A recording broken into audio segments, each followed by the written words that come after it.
안녕하세요. 우선미입니다. 이번 시간에는 함수를 호출하는 데 필요한 네임스페이스를 알아보겠습니다. 네임스페이스를 들어가기 전에 재미나는 예제를 보겠는데요. 각 동에 여기저기에 같은 이름을 가진 사람이 있다고 합시다. 그림에서는 마이클인데요. 이 마이클을 부를 때 마이클이라고 방송에서 부르게 되면 이곳 저곳에 있는 마이클들이 본인을 부른 줄 알고 이렇게 대답을 할 겁니다. 만약에 1동의 마이클을 부르는 거였다면 2동, 3동에 있는 마이클들이 본인을 부른 줄 알고 헷갈려 하겠죠. 정작 내가 부르고 싶은 사람을 부를 때는 꼭 집어서 어디에 있는 누구 이렇게 불러줘야지만 헷갈리지 않고 해당된 사람이 본인을 부른다고 생각을 할 겁니다.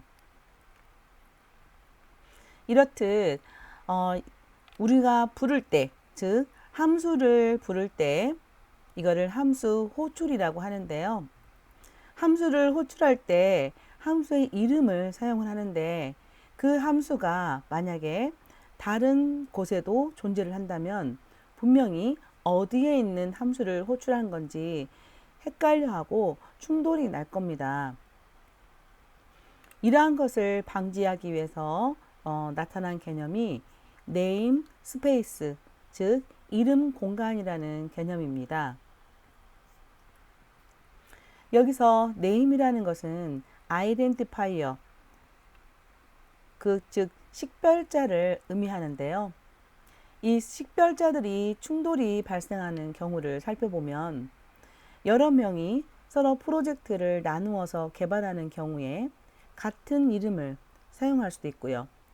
그리고 오픈소스나 다른 사람이 작성한 소스나 목적 파일을 가져와서 내가 컴파일하거나 링크하는 경우에 또 내가 갖고 있던 것과 가져온 소스 간에 같은 이름의 함수가 있을 수도 있죠. 이런 것들을 다 살펴보고 이 같은 것의 충돌을 방지하기 위해서 피해가는 것은 많은 시간과 노력이 필요합니다. 그런데 이 같은 이름을 쓰지 말자 이러한 생각에서 충돌을 피하는 것은 정말 시간이 많이 걸리겠지만 네임스페이스라는 그 개념을 사용하면서 네임스페이스라고 아예 그 예약된 언어, 즉 키워드로 사용을 하게 되면 이름이 충돌하는 현상을 해결할 수가 있다는 겁니다. 그래서 2003년도에 C++ 표준에 이 네임스페이스를 등록하게 된 겁니다. 이 네임스페이스라는 것은 여러 명이 나누어 프로젝트를 개발하는 경우에 각각의 네임스페이스 이름을 만드는 거예요. A, B, C. 자, 사람의 이름을 걸고 만들든 그 목적에 걸고 만들든 모듈의 이름을 걸고 만들든 네임 공간을 A, B, C로 나누고 각각의 A, B, C 안에서 이름을 똑같은 함수로 이름을 쓴다 하더라도 A의 함수, B의 함수, C의 함수 이렇게 구별이 되기 때문에 충돌이 나지 않는다는 겁니다. 즉, 개발자가 자신만의 이름 공간을 생성하고 그 공간 안에 선언된 함수를 사용하게 되면 이름 공간이 다르기 때문에 A라는 곳의 함수 이렇게 구별되기 때문에 충돌이 나지 않는다는 거죠. 자, 그러면 이름 공간 계속 한국말로 말하니까 이상한데요. 네임스페이스를 생성하는 방법은 이렇게 하면 됩니다. 네임스페이스하고 네임스페이스 이름을 써주는데요.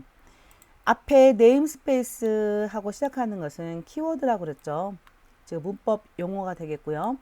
뒤에 나오는 이 부분은 네임스페이스의 진짜 이름이 됩니다. 그리고 그 안에서 사용하고 있는 함수라든지 변수를 나열하게 되는 거죠. 그래서 나중에 그 이름을 불러올 때는 이름 공간, 즉 네임스페이스 이름을 기술에 주고 콜론 2개를 쓴 다음에 함수를 불러오면 됩니다. 화면에서 이 기태라는 네임스페이스를 만들었잖아요. 그러면 기태 콜론 2개 그리고 이 안에 들어있던 fx였다. 그러면 이 fx 이런 식으로 불러주면 된다는 거죠. 예제에서 샵하고 include IO stream 이라고 썼던 거 기억나시죠? 이 IO 스트림이 통째로 std라는 이름 공간 안에 선언이 되어 있습니다. 자, 이렇게 샵, include, IO stream 사용하고 using이라는 지시어가 있는데요.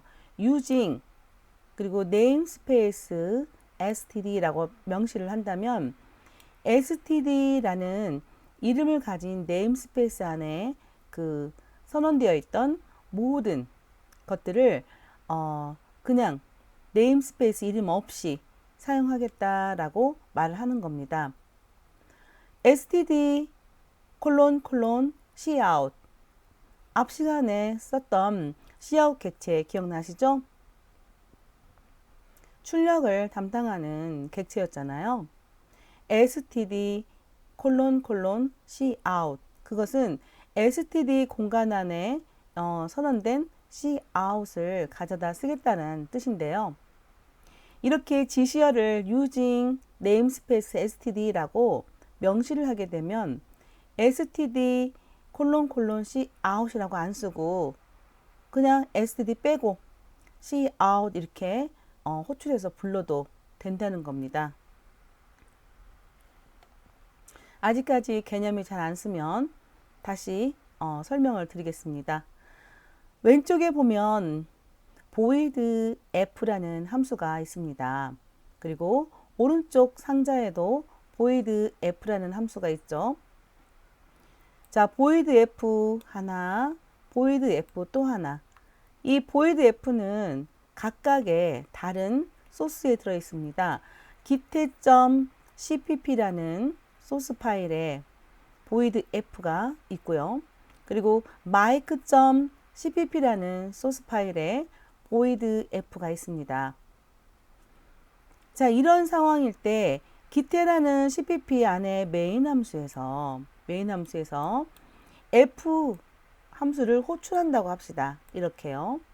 그러면 기본적으로 같은 장소에 있는 이 f 함수를 호출하는 게 맞다고 생각이 되죠. 그런데 마침 이러한 코드를 쓰고 있다고 합시다. 즉, git라는 cpp 안에서 mic를 include 한다고 한다면 mic.cpp라는 그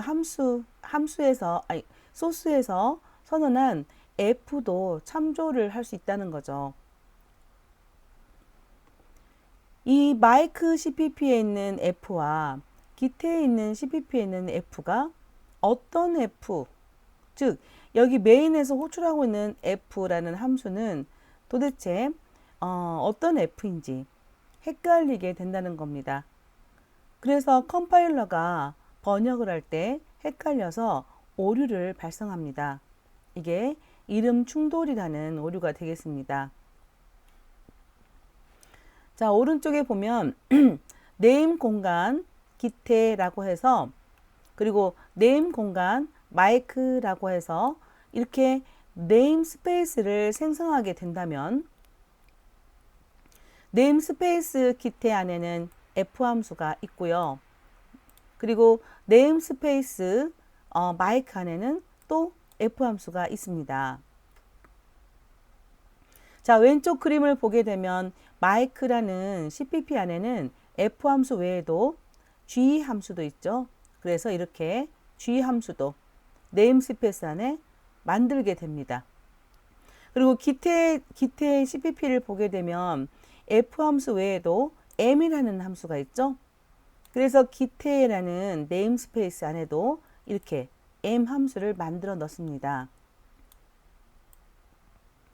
자, 그래서 정리를 하자면 기태라는 CPP에서 name 여기 include mic 이렇게 하고 프로그램을 했을 때 함수 f를 호출하게 되면 기태 CPP 상단에 있던 f와 마이크 CPP에 있던 f가 충돌이 나게 되는데 이것을 네임스페이스를 만들게 되면 충돌이 나지 않는다는 거죠. 자, 상단에처럼 이렇게 네임스페이스를 만들어서 기태하고 마이크라는 네임스페이스에 각각 가지고 있는 함수를 등록을 시켜서 이렇게 선언을 했습니다. 자, 그러면 아래 코드에서 기태 CPP의 경우에 include mic.h를 했지만 그 안에서 f를 호출하게 되면 기태 아닌 같은 영역이죠. 그래서 같은 영역에 이 기태에서 즉 네임스페이스 기태에서 선언한 f라는 함수를 호출하게 되는 것이고요. include한 mic에 있는 그 f 함수를 호출하고 싶을 때는 앞에 네임스페이스 이름을 걸고 즉 mic 그리고 콜론 f 이렇게 호출하게 되면 mic.cpp에 있는 f를 호출할 수 있다는 거죠.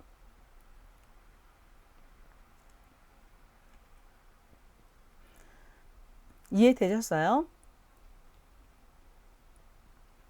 자, 네임스페이스라는 개념이 각각의 다른 공간에 있는 똑같은 이름을 가진 함수가 있을 때 어떠한 입장에서 그 함수를 호출하게 되면 어떤 공간에 있는 함수가 호출될지 충돌이 난다는 건데요.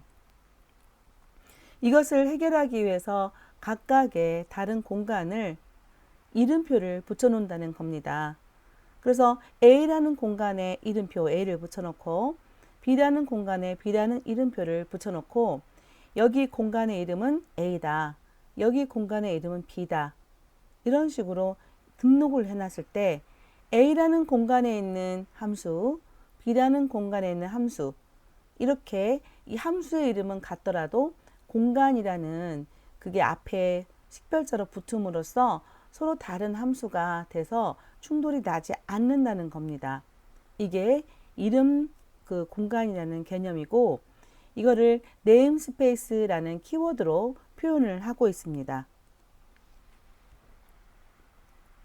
네임스페이스의 그 하나 중에서 std는 우리가 앞 시간에 배우고 왔던 건데요. 이 std는 C++ 표준에서 정의한 이름 공간 중에 하나이고 그리고 IO스트림 헤더 파일에 선언된 모든 이름들이 이 std라는 네임스페이스 안에 들어 있습니다. cout이라든지 cin이라든지 그리고 nd라는 조작자라든지 이런 것들이 전부 std 안에 정의되어 있다는 거죠. 그래서 cout에 접근할 때는 cout 이렇게 부르는 게 아니고 앞에 있는 그 네임스페이스의 이름까지 명시해서 std cout 이렇게 호출하고 std cin 이렇게 호출한다는 겁니다. cout이나 cin을 부르는 그런 상황에서 이 앞에 붙어 있는 그 std는 일종의 접두어 역할을 하게 되는 거죠. 매번 std cout 이렇게 불러도 되는데 이걸 생략하기 위한 지시어가 있습니다. 그게 using이라는 지시어가 되겠습니다. std의 그 네임스페이스 std 안에서 정의하고 있는 그 객체나 또는 변수나 함수를 부를 때 std 하고 불러야 되잖아요. 근데 이걸 매번 같은 프로그램 상에서 쓰기 싫을 때는 using 하면서 이렇게 명시를 해주면 되는데요. using std cout 이렇게 했습니다. 그러면 이 cout에 대해서는 std를 안 붙여도 됩니다. 그래서 그 다음 문장을 보게 되면 std cout이 나와야 되는데 std를 생략하고 cout만 사용해도 됩니다. 단 그 다음 std 안에 들어있는 endl은 using에서 명시를 안 했기 때문에 std하고 이게 접두까지 붙여서 사용을 해야만 합니다. 이거를 이 endl 또한 std를 생략하고 쓰고 싶을 때는 using 지시어를 이렇게 사용해 주시면 됩니다. using namespace std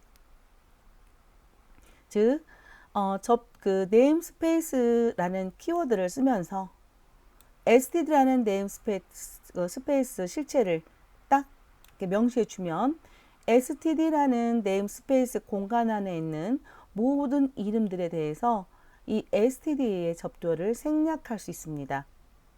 따라서 그렇게 생략하고 난 그 문장을 보게 되면 cout도 std 생략하고 쓰고요. endl도 std를 생략하고 사용할 수가 있습니다. 자, 이렇게 해서 namespace라는 것을 공부를 했는데 체크타임 시간을 가져볼까요? C++에서 아이덴티파이어에 속하지 않는 것은 뭐냐? 변수명, 변수 이름은 식별자죠. 클래스 이름 또한 식별자고 함수 이름도 식별자입니다. 파일 이름은 C++ 구성 요소가 아니니까 이거는 아니고요. 그 4번이 그 C++에서의 그 식별자가 아닙니다. 자, 새로운 공간, 그 새로운 이름 공간을 선언할 때죠. 사용되는 키워드는 namespace입니다. std는 C++ 표준에서 이미 정의되어 있는 네임스페이스 이름이죠. 그리고 using은 네임스페이스를 접두어로 써야 되는 상황을 피하고 싶을 때 해결할 수 있는 지시어가 using이 되겠습니다. include는 프리프로세서에서 컴파일러에게 미리 그 삽입할 때 소스 코드에 참고로 하는 또 다른 소스 코드를 삽입할 수 있게 도와주는 include라는 문장이 되겠습니다. 그 다음 문제 C++ 표준 라이브러리에 선언된 모든 이름을 포함하여 C++ 표준 이름 공간 그러니까 포함하는 제가 좀 오타를 쳤나 보네요. 라이브러리에 선언된 모든 이름을 포함하고 있는 그 C++ 표준 이름 공간 우리가 배운 것은 std를 배웠죠. std 이름 공간의 모든 이름에 대해서 std 콜론을 생략하도록 지시하는 그러한 지시문을 작성하시오. 그러면 using이라는 지시어를 사용하면서 모든 이름에 대해서 해야 되니까 namespace라는 명칭을 써주고 그리고 해당된 std를 사용해주면 되겠습니다. 만약에 std에 있는 cout에 대해서만 std를 생략하도록 하고 싶다. 그러면 namespace라는 용어는 빼주고 using std cout 이렇게 쓰시면 되겠죠. 자, 이번 시간에는 이렇게 해서 namespace라는 것을 공부했습니다. namespace는 각각 여러 공간에 선언된 함수나 객체를 호출할 때 충돌나지 않게 해주는 방법론이었어요. 그래서 namespace라는 키워드를 사용해서 새로운 공간을 등록을 하고 그 공간 안에 선언한 각종 객체나 클래스나 함수들을 명시하는 방식으로 그 namespace를 만드는데요. 그 안에 들어있는 그 내용들을 호출할 때는 namespace로 명명한 그 이름표를 붙여주면서 콜론하고 호출하면 됩니다. 이게 반복된 요소에서 그 앞에 있는 그 네임스페이스를 써주는 게 귀찮을 때는 using이라는 지시어를 사용해서 네임스페이스 이름을 생략할 수 있도록도 가능했고요. 그 예제로 우리가 std를 살펴보았습니다. 자, 그럼 다음 시간에 또 우리 C++ 프로그램의 기본 요소에는 어떤 것이 있는지 공부하도록 하겠습니다. 수고하셨습니다.